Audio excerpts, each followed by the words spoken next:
Hi, I'm Sam. And I'm Bruce. Welcome to the Wellbeing Toolbox. What are we working on today, my friend? Today, we're working on why we need to contribute to community. I love that idea. Tell me more. So the first question I had to ask myself is, do we still need community? I mean, because here's the thing. Like, if you look at the old Maslow hierarchy of needs, I was wondering if that's outdated because like a lot of people during COVID, they started working from home and they discovered that they could still meet their physiological needs fairly easily, Yep. They had a safe place to live and all that. They could meet their self-esteem needs. They could get promoted and all that stuff. They can even advance, learn new skills, and do this all at home. Do I call up the World Health Organization and say, hey, do we still need community? Can we take that one out? I mean, because also there's like Netflix and there's like YouTube videos and social media you can play around and stuff like. Do you actually have to hang out with people and actually do things anymore? Do you mean like 3D people or just in general? I think we may have 3D people pretty soon. Right. Right. So, here's the question, like, do we actually still need all of this? And here's like a study that they found about early people living with a state of isolation and loneliness. There was a social isolation and its impact on child and adolescent development, a systematic review. Take it away. The review shows a strong association between social isolation and anxiety and depression in children and adolescents. Social isolation leads to higher levels of cortisol and worse cognitive development. Now that sounds kind of bad to me. Yeah, that sounds quite bad.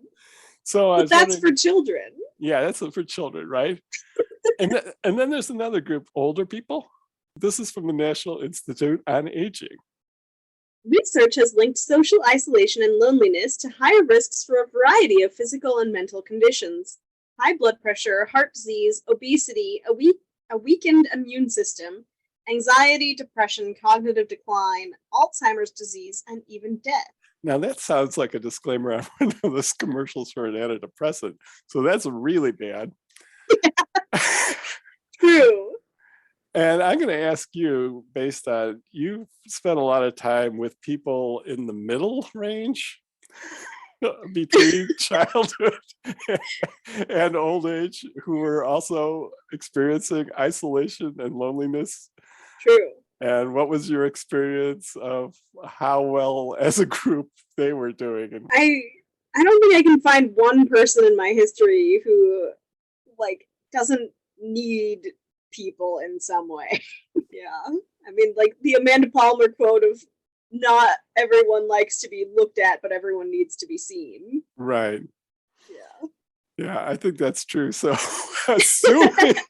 assuming that that's true, we're looking at 4 ways we have our little swarm of behaviors, and the ways that we can go about this are to use what I would call connecting conversations. This would be conversations that go beyond like a surface level.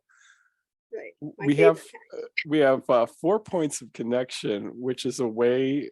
This is like a Jedi mind trick. It's a way to establish a sense of connection with another person without actually interacting with them, which is a huge plus because you can practice it. Okay. There is another thing called capping disagreements, which can help you stay connected to people even when you have major disagreements on very important things. Okay. And one that I like is my favorite is you can actually share these ideas with other people as a way of creating connection and community.